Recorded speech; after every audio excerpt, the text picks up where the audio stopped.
దేవతలు శ్రేష్ఠులు నడిచిన బాటలోనే అందరూ నడుస్తారు. మీ పని పూర్తి అయింది, ఇప్పుడు సాయంకాలం అయింది కనుక అందరం వాహనాలతో పాటు విశ్రాంతి తీసుకుందామన్నాడు. ఆ మాటలు విని పాండవులు పాంచాలురు ఊరట చెందారు, ఎంతో ఉత్సాహాన్ని పొందారు. సింహాల గుంపు గర్జించినట్లుగా గర్జించారు. ఆ తర్వాత అందరూ దుర్యోధనుని పతనాన్ని చూసి ఎంతో సంతోషంతో మళ్ళీ శంఖాలు పూరించారు. కృష్ణుడు పాంచజన్యాన్ని, అర్జునుడు దేవదత్తాన్ని, ధర్మరాజు అనంత విజయాన్ని అందరూ శంఖాలు పూరించారు. భీముడు పౌండ్రం అనే శంఖాన్ని పూరించాడు. నకులుడు సుఘోషము, సహదేవుడు మణిపుష్పము అనే శంఖాలను, దృష్టద్యుమ్నుడు జయిత్రాన్ని, సాత్యకి నందివర్ధనం అనే శంఖాలను పూరించారు. అలా ఆ మహాశంఖాల నాదంతో ఆకాశం నిండిపోయింది, భూమి ఊగసాగింది. ఆ తరువాత పాండవ సేనలో శంఖాలు, భేరులు, పణవాలు, ఆనకాలు, గోముఖాలు మ్రోగాయి. అప్పుడు ఆ చప్పుడు అతి భయంకరంగా ఉంది. ఇతరులంతా మంగళకారులైనటువంటి స్తుతి వచనాలతో పాండవులను కీర్తించారు అన్నాడు సంజయుడు. శ్రీకృష్ణాయ పరమాత్మనే నమః. 62వ అధ్యాయం. సంజయుడు ధృతరాష్ట్రుడికి ఇలా చెప్పాడు: ఓ మహారాజా, రాజులందరూ శంఖాలను పూరిస్తూ తమ శిబిరాల్లోకి వెళ్ళారు. ఓ మహారాజా, పాండవులు మన శిబిరం వైపు వెళ్ళారు. అప్పుడు పాండవుల వెనుక యుయుత్సు, సాత్యకి, దృష్టద్యుమ్నుడు, శిఖండి, ద్రౌపదీ పుత్రులు, ఇతర ధనుర్ధారులు కూడా శిబిరంలోకి వెళ్ళారు. ముందుగా పాండవులు దుర్యోధనుడి శిబిరం వద్దకు వచ్చారు. ఆ శిబిరం ప్రేక్షకులు వెళ్ళిపోగానే శోభను కోల్పోయిన రంగమండపంలాగా ఉంది. ఉత్సవాలు లేని నగరంలాగా ఉంది. ఏనుగులు లేని సరస్సులాగా ఉంది. అక్కడ దుర్యోధనుడు లేకపోవటంతో తేజోహీనంగా ఉంది. అక్కడ స్త్రీలు, వృద్ధులైన మంత్రులు ఉన్నారు. దుర్యోధనుడి ముందు నడిచే సేవకులు మలినమైన కాషాయ వస్త్రాలు ధరించి వాళ్ళంతా సిద్ధంగా ఉన్నారు సన్యాసత్వం తీసుకోవటానికి. వారు చేతులు జోడించి పాండవులను ఆశ్రయించారు. పాండవులు కురురాజు శిబిరానికి వచ్చి రథాల నుండి క్రిందికి దిగారు. అప్పుడు కృష్ణుడు అర్జునుడితో ఇలా అన్నాడు: అతాకమవరోక్ష్యామి పశ్చాత్ భరత సత్తమా స్వయం చైవావరోహత్వం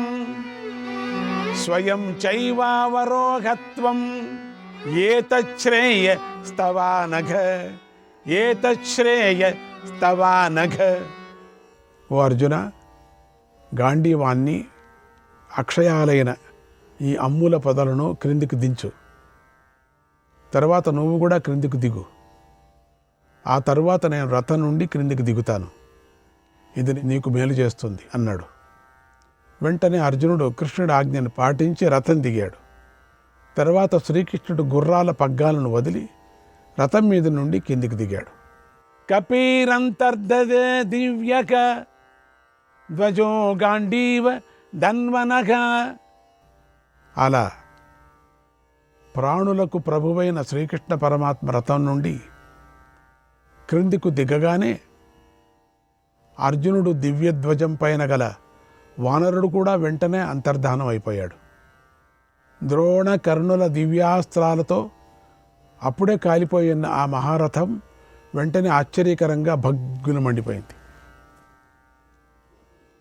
శ్రీకృష్ణుడి ప్రభావంతో యుద్ధం అయ్యేంత వరకు నిలబడి ఉంది. యుద్ధం పూర్తి కావటంతోనే భస్మమైపోయింది. సోపాసంగః సరస్మిశ్చ శాశ్వక సయుగ బంధురక భస్మీభూతో పదద్భూమౌ రతో గాంధీవ ధన్వనక. అర్జునుడి యొక్క రథం అమ్ముల పొదలు, కళ్ళెపుత్రాళ్ళు, గుర్రాలు, కాడి త్రాళ్లతో సహా బూడిదై నేల మీద పడిపోయింది. అలా బూడిదైన రథాన్ని చూసి పాండవులు ఎంతో ఆశ్చర్యపోయారు. అర్జునుడు చేతులు జోడించి నమస్కారం చేసి సాగిలిపడి మళ్ళీ నమస్కారం చేశాడు. తర్వాత శ్రీకృష్ణుడితో ఇలా అన్నాడు, గోవిందా, ఇదెంతో ఆశ్చర్యంగా ఉంది. ఈ రథం ఎందుకు ఇలా కాలిపోయింది? దీనికి కారణం ఏమిటి? నేను వినదగిన విషయం అయితే నాకు చెప్పు అని అడిగాడు. అప్పుడు శ్రీకృష్ణుడు ఇలా అన్నాడు, ఇలా చెప్తున్నాడు, అర్జున, యుద్ధభూమిలో వీరులు ప్రయోగించిన వివిధాస్త్రాలతో ఇదెప్పుడో కాలిపోయింది. కానీ నేను దీని ఎక్కి ఉన్న కారణం చేత, నా ప్రభావం చేత ఇది బూడిద కాలేదు, బొమ్మలాగా ఉంది. ఓ అర్జున, ఇప్పుడు నీ పని పూర్తి కాగానే నేను దీన్ని విడిచిపెట్టాను. ఇది బ్రహ్మాస్త్ర తేజస్సు వల్ల ముందే కాలిపోయింది ఎప్పుడో, ఇప్పుడు బూడిదైపోయింది అన్నాడు. తర్వాత శ్రీకృష్ణుడు చిరునవ్వు నవ్వుతూ ధర్మరాజును కౌగలించుకొని ఇలా అన్నాడు, ఓ ధర్మరాజా, నువ్వు అదృష్టం కొద్దీ గెలిచావు, శత్రువులు ఓడిపోయారు. రాజా, అదృష్టం కొద్దీ అర్జునుడు, భీముడు, నువ్వు, నకుల సహదేవులు క్షేమంగా ఉన్నారు. వీరులంతా నశించిన ఈ భయంకర యుద్ధం నుండి శత్రువులను వధించి ప్రాణాలతో మీరు బయటపడ్డారు. ఇక చేయవలసిన పనులను వెంటనే చెయ్యి. గతంలో నేను అర్జునుడితో కలిసి ఉపప్లావ్యానికి వచ్చినప్పుడు నువ్వు మధుపర్కాన్ని ఇస్తూ నాతో ఇలా అన్నావు, రక్షితవ్యో మహాబాహో సర్వాస్వాపత్ స్వితి ప్రభో. ఓ కృష్ణ మహాబాహు, ఆపద వేళలో ఎల్లప్పుడూ నువ్వే రక్షించాలి అన్నావు. నువ్వు అలా కోరగా నేను అంగీకరించాను. నీ అర్జునుడు నా రక్షణలో విజయం పొందాడు. ఓ రాజా, వీరులంతా నశించిన ఈ ఘోర యుద్ధంలో సోదర సహితంగా నీ అర్జునుడిని కూడా ప్రాణాలతో నిలిపాను. నీకిచ్చిన మాట నిలబెట్టుకున్నాను అన్నాడు. ఆ మాటలు వినగానే ధర్మరాజు ఆనందపరవశుడైపోయాడు. అతడి శరీరం జలధరించింది. కృష్ణుడితో ఇలా అన్నాడు, ఓ శత్రు సంహారక, ద్రోణ, కర్ణుడు ప్రయోగించిన బ్రహ్మాస్త్రాన్ని నువ్వు తప్ప ఇంకెవరూ సహించలేరు. నీ అనుగ్రహం వల్లనే సాగరంలాగా ఉన్న సంసప్తక గణాలు ఓడిపోయారు. అర్జునుడు మహాసంగ్రామంలో ఎప్పుడూ వెనక్కు తిరగకుండా నిలబడ్డాడు. ఓ మహాబాహు, అదేవిధంగా ఎన్నోసార్లు మా కార్యాలన్నీ సఫలం చేశావు. నువ్వు మా తేజస్సుకు శుభాన్ని కలిగించావు. యతో ధర్మస్తతః కృష్ణః యతః కృష్ణస్తతో జయః. ఉపప్లావ్యంలో వ్యాస మహర్షి ధర్మం ఎక్కడ ఉంటే కృష్ణుడు అక్కడ ఉంటాడు, కృష్ణుడు ఎక్కడ ఉంటే విజయం అక్కడ ఉంటుంది అని నాకు చెప్పాడు అన్నాడు. తర్వాత పాండవ పక్షంలోని వీరులు నీ శిబిరంలోకి ప్రవేశించి ఖజానాలు, రత్నాలను, ధనాగారాన్ని అదుపులోకి తీసుకున్నారు. వెండి, బంగారము, మణులు, ముత్యాలు, మంచి మంచి నగలు, కంబలాలు, మృగచర్మాలు లెక్కలేనంతమంది దాసదాసీజనం, రాజ్యానికి సంబంధించిన సామగ్రి అన్నిటినీ పొందారు. ఓ రాజా, శత్రు సంహారం చేసిన ఆ అదృష్టవంతులు అక్షయమైన నీ ధనాన్ని పొందారు. పెద్ద పెద్దగా హర్షధ్వానాలు చేశారు. ఆ వీరులు తమ గుర్రాలను విప్పి అక్కడే విశ్రమింపజేశారు. పాండవులు, సాత్యకి అందరూ కలిసి కూర్చున్నారు. అప్పుడు కృష్ణుడు ఇలా అన్నాడు, మనం మన శుభం కోసం ఈరోజు శిబిరం వెలుపలే నివసించాలి అన్నాడు. అలాగని పాండవులందరూ సాత్యకి కృష్ణుడితో సహా శుభం కోసం బయటకు వెళ్ళారు. ఓ రాజా, శత్రు సంహారం చేసిన ఆ పాండవులు పవిత్రమైన ఓఘవతి నదీ తీరంలో ఆ రాత్రి నివసించారు. ఆ తర్వాత ధర్మరాజు సమయోచితంగా బాగా ఆలోచించి ఇలా అన్నాడు, ఓ కృష్ణ, హస్తినాపురంలో గాంధారీదేవి చాలా కోపంతో మండిపోతూ ఉంటుంది. ఆమె నువ్వు తప్ప మరెవరూ శాంతింపజేయలేరు. కనుక నువ్వు హస్తినాపురానికి వెళితే బాగుంటుంది. ఆమెను ఓదారిస్తే బాగుంటుంది. ఆమె కోపం శాంతిస్తుంది. శాంతించిన తర్వాత మేము ఆమెను దర్శిస్తాం. ఆ మమ్మల్ని ఈ సంఘటన నుండి కూడా రక్షించు. ఓ భాగ్యవంతుడా, మహాత్ముడా, నువ్వు యుక్తితోనూ చక్కని కారణాలతోనూ సమయానికి తగినట్లుగా మాట్లాడతావు. వెంటనే గాంధారీదేవికి శాంతిని కలిగిస్తావు.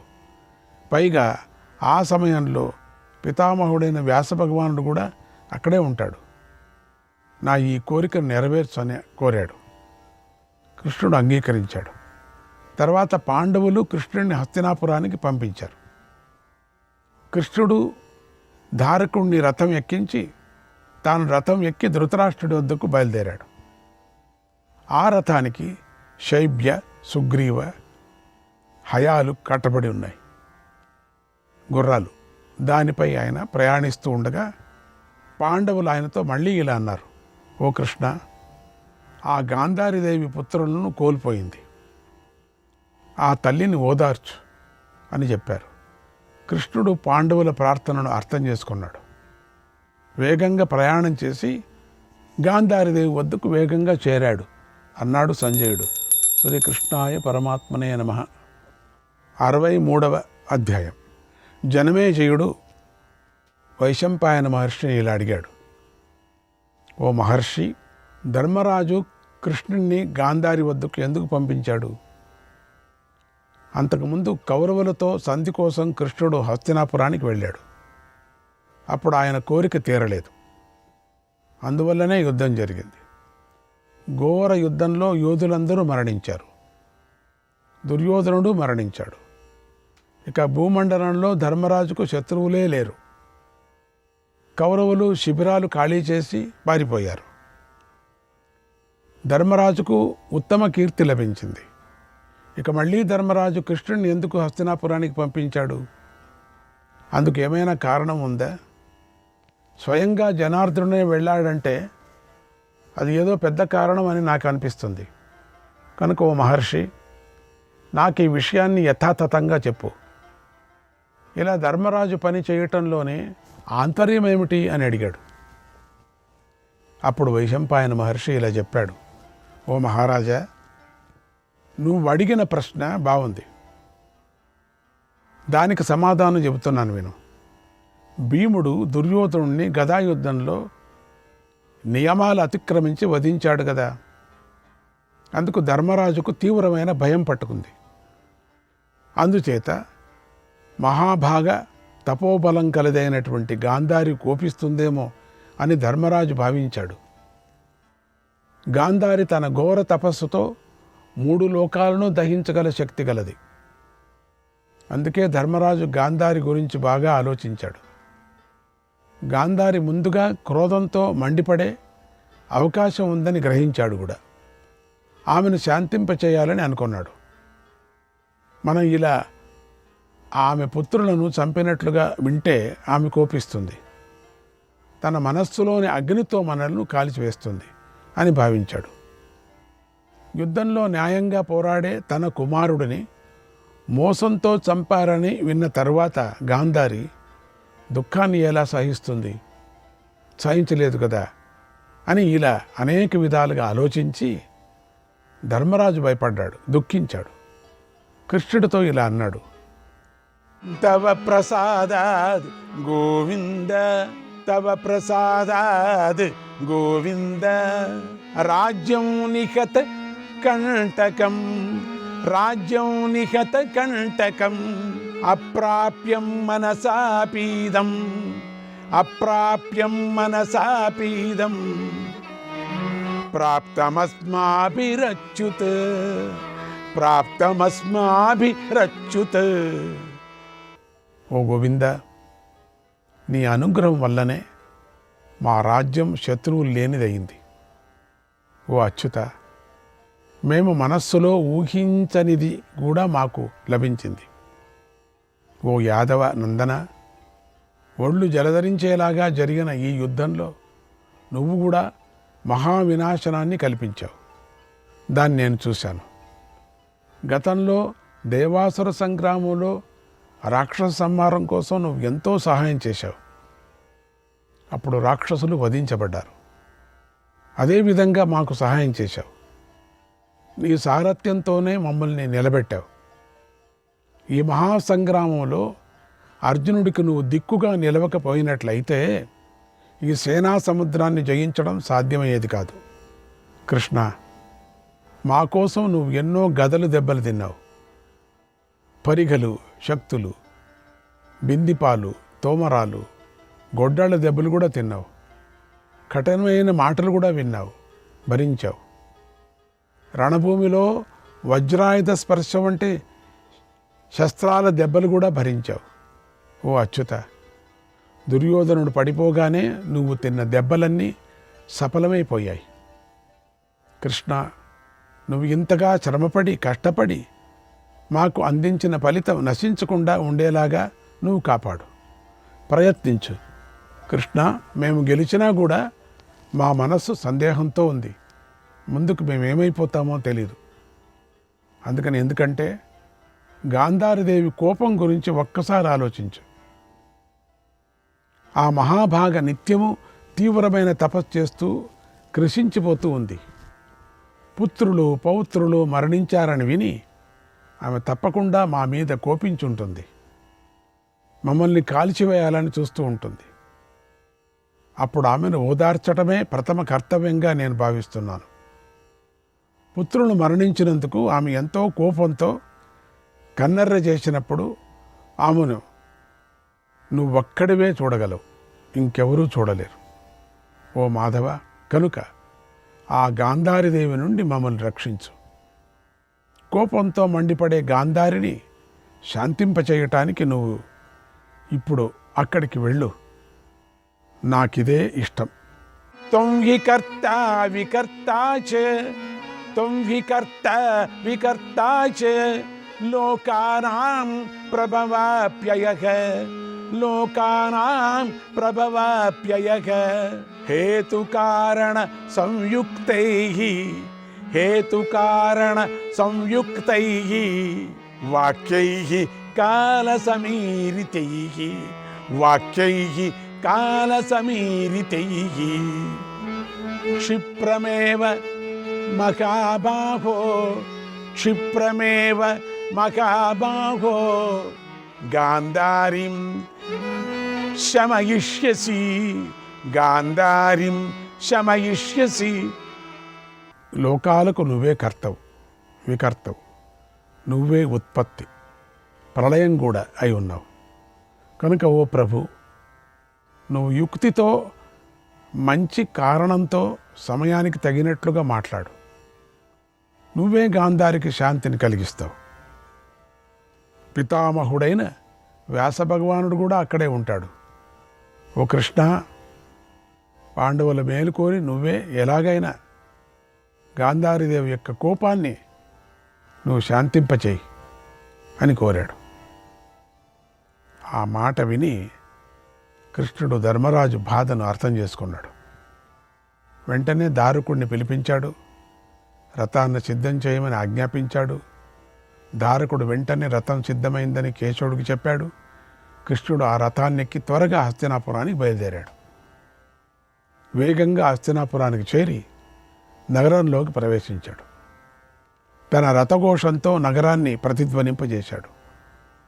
తన రాకను ధృతరాష్ట్ర మహారాజుకు తెలిపాడు. ధృతరాష్ట్రుడి భవనానికి చేరాడు. కృష్ణుడు రథం నుండి దిగి ఎంతో దీనంగా లోపలికి వెళ్ళాడు. అప్పుడు అంతకుముందే అక్కడికి వచ్చిన వ్యాస మహర్షిని కృష్ణుడు చూశాడు. తర్వాత కృష్ణుడు వ్యాసుడికి ధృతరాష్ట్రుడికి పాద నమస్కారం చేశాడు. ఎలాంటి కలవరపాటు లేకుండా గాంధారికి కూడా నమస్కారం చేశాడు. తర్వాత కృష్ణుడు ధృతరాష్ట్రుడికి చేతిని పట్టుకొని దుఃఖించాడు. ఒక ముహూర్త కాలం పాటు కన్నీరు కార్చి నీటితో కళ్ళనంతా శుభ్రం చేసుకున్నాడు. శ్రీకృష్ణాయ పరమాత్మనే నమః.